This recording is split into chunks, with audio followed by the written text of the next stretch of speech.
இந்த செய்தி ஒன்றோடு உங்களை இணைத்துக் கொள்கின்றோம். ரஷ்யாவிலே இன்று காலை ஏற்பட்ட பூமி அதிர்வு அல்லது நில அதிர்வு காரணமாக இப்போது மிகப்பெரிய ஒரு அதிர்வலை உலகத்திலே வடபகுதியில் ஏற்பட்டிருக்கிறது. அது தொடர்பான தகவல்களை வழங்குவதற்காகத்தான் இணைந்து கொள்கிறோம்.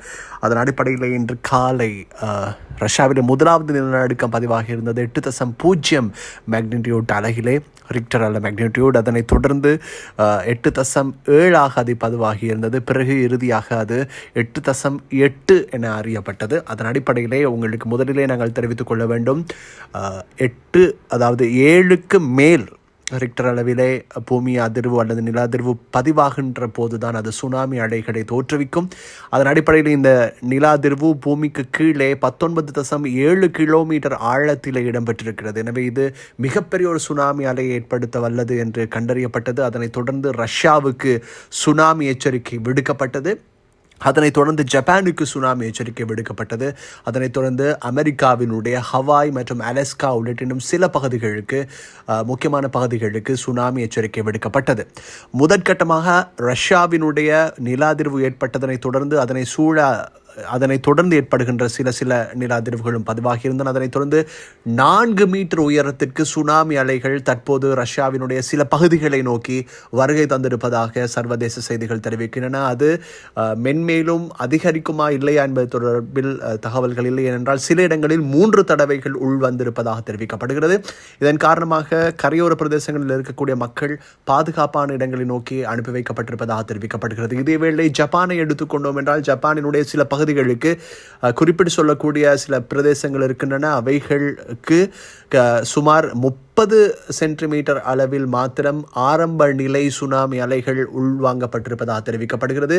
சில இடங்களில் அதுவும் 3 முறை உள்வாங்கப்பட்டிருப்பதாக தெரிவிக்கப்படுகிறது. இன்னும் அது மேலெழுமா என்பது தொடர்பில் உறுதிப்படுத்தப்பட்ட தகவல்கள் கிடைக்கவில்லை. ஆனால் ஜப்பானிலும் பாதுகாப்பான கரையோர பிரதேசங்களில் இருந்து மேட்டு நில பகுதிகளுக்கு செல்லுமாறு மக்கள் அறிவுறுத்தப்பட்டிருக்கிறார்கள். குறிப்பாக சுற்றுலா பயணிகளும் அரசாங்கத்தினுடைய விசேட நடவடிக்கைகளுக்கு உட்படுத்தப்பட்டிருக்கிறார்கள். இதேவேளை நாங்கள் அமெரிக்காவுக்கு வருகை தந்தோம் என்றால் அதற்கு முன்பு ஜப்பானிலே சில முக்கியமான அணு நிலையங்களில் உள்ள உற்பத்தியாளர்கள் அங்கிருந்து வெளியேற்றப்பட்டிருப்பதாகவும் சர்வதேச செய்திகள் தெரிவிக்கின்றன. இந்த நிலையிலே அமெரிக்கா மிக முக்கியமாக பார்க்கப்பட வேண்டிய ஒன்று. இன்று காலை ரஷ்யாவுக்கு ஏற்பட்ட நில அதிர்வை தொடர்ந்து அதனுடைய சுனாமி அலைகள் அமெரிக்காவினுடைய ஹவாய் மற்றும் அலாஸ்கா உள்ளிட்ட இன்னும் சில பகுதிகளை தாக்கும் என்று ஏற்கனவே அறிவிக்கப்பட்டிருந்தது. அதனைத் தொடர்ந்து ஹவாய் மற்றும் அலாஸ்கா உள்ளிட்ட இன்னும் சில பகுதிகளுக்கும் சுனாமி எச்சரிக்கை விடுக்கப்பட்டது. அமெரிக்க ஜனாதிபதி டொனால்ட் ட்ரம்ப் தன்னுடைய சமூக வலைதள பக்கத்திலே பதிவேற்றியிருந்தார், மக்கள் சக்தி மிக்கதாகவும் பாதுகாப்பானதாகவும் இருங்கள் என்று. அதனைத் தொடர்ந்து ஹவாயினுடைய மற்றும் அலாஸ்காவினுடைய பகுதிகளிலிருந்து மக்கள் கரையோர பிரதேசங்களிலிருந்து பாதுகாப்பான இடங்களுக்கு அனுப்பி வைக்கப்பட்டிருப்பதாக சர்வதேச செய்திகள் தெரிவிக்கின்றன. ஆனால் இந்த ஒளிப்பதிவு இடம்பெறுகின்ற நண்பகல் பொழுதாகின்ற வரை இதுவரை அமெரிக்காவை சுனாமி அலைகள் தாக்கவில்லை. ஆனால் பெரும்பாலும் மாலை அல்லது 6 மணி அந்த இடைவேளைக்குள் அமெரிக்காவை சுனாமி அலைகள் தாக்கலாம் என்று எதிர்வு கூறப்படுகின்றது. அவை பொறுத்திருந்து பார்க்கலாம் அது எப்படியான சேதங்கள் ஏற்படுத்த போகிறது என்பது தொடர்பில். ஹவாய் பகுதியை அண்மித்து சுனாமி அபாய ஒளி இப்போது எழுப்பப்பட்டு கொண்டிருக்கிறது என்பதனை இந்த நேரத்தில் நாங்கள் ஞாபகப்படுத்த வேண்டும்.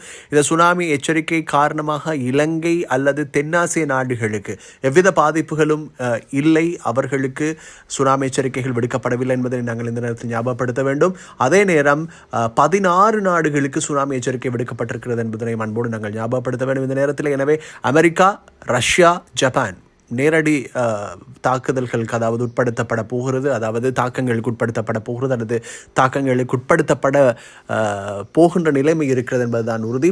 எனவே ரஷ்யாவில் இப்போது சுனாமி கரையோர பகுதிகளிலே ஒரு சில பகுதிகள், முழு ரஷ்யாவும் அல்ல, ஒரு சில பகுதிகளிலே இப்போது சுனாமி அலை தாக்கிவிட்டது.